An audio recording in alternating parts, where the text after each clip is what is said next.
In the world of business, trust and transparency are crucial for maintaining fair and ethical transactions. However, when one party deliberately misrepresents facts to gain an unfair advantage, it can lead to significant financial and reputational harm. This is Irene Alvarez, and I will be presenting about the tort of deceit. The tort of deceit encourages ethical behavior in the business world. Deceit occurs if the defendant makes a false statement, knowing it to be untrue, intending it to mislead the plaintiff, and actually causing the plaintiff to suffer a loss. Each of those four elements will be explained further. The first element of deceit is false statement. The plaintiff must prove that the defendant made a false statement. The statement may take any form: a spoken word, a written document, or a meaningful gesture. The element of falsity is easily established if the defendant says something that is positively untrue. That requirement, however, may be satisfied in other ways as well. Half truth. A false statement may consist of a half truth. True but misleading is a false statement. Failure to update information. A false statement may consist of a failure to update information. When a situation changes dramatically and the old records are no longer true, and I fail to say something, I made a false statement. My silence amounted to an implied statement that the situation remained the same. Yet emptor. The general rule in the commercial world is caveat emptor. Let the buyer beware. The seller usually has no obligation to volunteer information. It is the buyer's responsibility to ask questions and undertake investigations. There are, however, a few exceptions to that rule. If I am selling a house to you, I must warn you about hidden defects that make the building dangerous or unfit for habitation. If I fail to do so, I may be held liable for silently deceiving you. Similarly, if I am buying an insurance policy from you and I am obligated to disclose important information, if I fail to do so, I may be unable to claim a benefit under the policy. The lesson is clear. As a matter of risk management, business people must not only avoid lying, they must also avoid creating the wrong perception. The second element of deceit is knowledge. The plaintiff must prove that the defendant knew at the time of making the statement that it was false.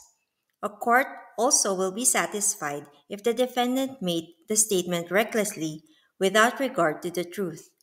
Importantly, however, the tort of deceit does not exist if the defendant was merely careless and should have known that the statement was false. The third element of deceit is intention. Deceit requires proof that the defendant made the false statement with the intention of misleading the plaintiff. That does not mean, however, that the defendant must make the statement directly to the plaintiff. The fourth element of deceit is reasonable reliance. Deceit requires proof that the plaintiff suffered a loss as a result of reasonably relying on the defendant's statement. The plaintiff's reliance is reasonable if a reasonable person might have reacted to the defendant's statement in the same way. That rule has important implications: past or present fact and implied statement. A significant case that illustrates the application of the tort of deceit in a business setting is Wen versus Gu, 2021 ONCA 259. This case serves as an important example of how Canadian courts address fraudulent misrepresentation and the legal remedies available to victims. The following discussion will provide an overview of the case, highlighting the facts, legal arguments, court decision and its broader implications for business law. To give you a background of the case, in August 2016, the appellant, How Wen, purchased a restaurant from the respondent. The purchase price of $425,000 included a transfer of the lease, licenses, and equipment. The closing was supposed to be October 25. However, the appellant alleged that the respondent had made misrepresentations entitling her to terminate the agreement. She alleged that during the negotiations, the respondent represented that the weekday sales revenue in the busiest months were $3,000 and the weekend revenues were $8,000. In fact, the revenues averaged to $1,000 and $4,000 respectively. The appellant commenced an action alleging fraudulent misrepresentation and frustration. The respondent counterclaimed for breach of contract. The appellant sought to establish that the representations as to revenue had been admitted. She filed a request to admit the following fact. During the meeting of August 29, 2016, the respondent told the appellant that in the best month, the daily revenue for the restaurant business was on average $3,000 on weekdays and approximately $8,000 on weekends. In the context of paragraph 9, herein, the best month means the months of either May, June, or July. In his reply to request to admit, the respondent neither admitted nor denied paragraph 8 but admitted paragraph 9. During the respondent's examination in chief at trial, his counsel referred to the request to admit. The question was, during the meeting of August 29, you told the appellant that the best month of daily revenue for the restaurant business was on average $3,000 on weekdays and approximately $8,000 on weekends. The answer was yes. The trial judge found that the respondent did not make any misrepresentations which induced the appellant into signing the contract. His statements about the revenue and profits of the restaurant were accurate. She had been shown sales receipts for May 7 to July 31, 2016, which showed approximately $1,000 of revenue for weekdays and $4,000 for weekends. The trial judge added that even if the estimate of revenue had been inaccurate, the respondent provided the actual sales receipts to the appellant who had them before the agreement and she asked no questions. He added that if the appellant relied on the respondent's totals when the actual sales records had been provided, it was not reasonable for her to do so. The trial judge found that the appellant breached the contract and awarded the respondent the difference between the purchase price of $425,000 and the amount he eventually sold the restaurant for, rent for the 2-month period after the closing date, and the sales commission he was required to pay for the new sale. With the decision made, we have concluded that the trial judge erred in two ways.